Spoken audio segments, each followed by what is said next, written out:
जिंदगी में काफी सारी चीजें आती है जाती है। काफी सारे दोस्त आते हैं जाते हैं। पर सर हमेशा हमारे साथ देने वाला एक जन होता है और एक चीज होती है और वो है पढ़ाई का बैकलॉग। सर ये कैसे कंप्लीट करें पढ़ाई का बैकलॉग जो हम लोग डिसाइड करते हैं, जो हम लोग टाइम टेबल बनाते हैं, सर ये कभी भी कंप्लीट क्यों नहीं होता है?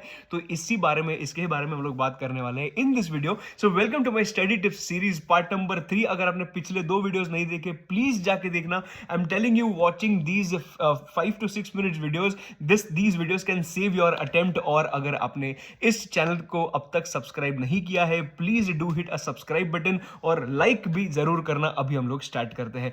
मेन पॉइंट इधर आता है सर, हमेशा दिस ऑलवेज हैपेंस कि हम लोग कुछ डिसाइड करते हैं एंड डिसाइड करने के बाद we are not able to complete the entire syllabus on time. For example, एक एग्जाम्पल लेते हैं। 10 दिन का मैंने टाइम टेबल ड्रॉ किया है, 20 डेज का किया है and first 10 days are for one subject. वो वन सब्जेक्ट कंप्लीट नहीं हुआ at the end of the 10th day, then sir what should we do?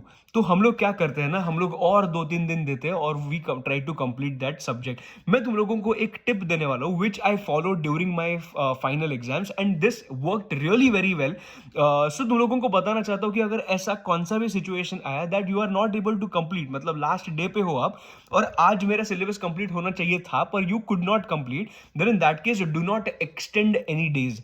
दिन एक्सटेंड मत करना। तुम लोग क्या कर सकते हो ना, best way to cover up all the backlogs is तुम लोग जो आगे का जो स्केड्यूल है ना वो स्केड्यूल ही फॉलो करना, बट जो स्केड्यूल है उसमें रोज के रोज एक डेढ़ घंटा देना चालू करना। इससे होगा क्या ना, आपका दूसरा भी पढ़ाई चालू हो जाएगा, दूसरा जो सब्जेक्ट है वो भी पढ़ाई चालू हो जाएगा। उसके साथ साथ रोज एक डेढ़ घंटा दिया, देन इन दैट केस आराम से तुम लोगों का बाकी का भी सब्जेक्ट खत्म हो जाएगा।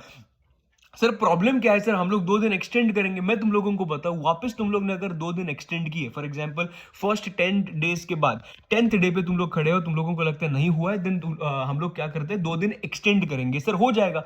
मैं तुम लोगों को बताऊं वो 2 दिन में भी नहीं होगा, क्योंकि हमेशा हम लोग जब भी खुद को टाइम देते हैं ना, whenever we give time to ourselves, it is maximum times it is not possible to complete within that timeline. इसके वजह से let's have some different approach with dealing with ourselves. और हम लोगों को मालूम है कि कभी भी टाइम टेबल देने के बाद हम लोग फॉलो नहीं करने वाले हैं ना, एक काम करते हैं हम लोग रोज के रोज करना चालू करते हैं। मैं तुम लोगों को बताऊं, ये छोटा सा टिप मुझे तुम लोगों को इस वीडियो से देनी थी and please try implementing this. I am not saying कि तुम लोगों को कल रिजल्ट दिखेगा, बट द थिंग इज कि it's a long term process. मतलब ये जो प्रोसेस है इससे आपका डेज भी वेस्ट नहीं होते, आपका दूसरा सब्जेक्ट भी चालू हो जाता है, आपका कॉन्फिडेंस डाउन नहीं होता है। ये 3 चीजें ना एग्जाम्स के पहले, ये 3 चीजें होनी बहुत इंपॉर्टेंट है, बिकॉज इसके ये 3 चीजों पे ही तुम लोगों का आगे का पेपर कैसे जाएगा ये डिपेंड करता है। तो इसके वजह से वापस मैं रिपीट कर रहा हूं, अगर तुम लोगों का कौन सा भी बैकलॉग होगा, do not give additional days for that, you give additional time on daily basis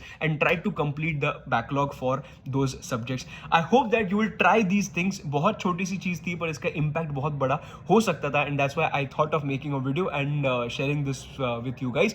So in my next video I'm going to share कि how I scored 79 marks in my CA final SFM, तभी strategic financial management था, अभी AFM है, but how I scored and what was my strategy, ये सब कुछ मैं discuss करने वाला हूँ। So I hope that you will stay tuned on this channel. I hope that अगर आपको अच्छा लगा होगा तो I am waiting for your comments. I really want to see कि ये वीडियो जो है वो आपको हेल्पफुल हो रहे हैं या नहीं हो रहे, तो please let me know your thoughts in the comment section. This is Amit Mahajan, I will see you in the next video, and bye bye, see you and take care, bye bye.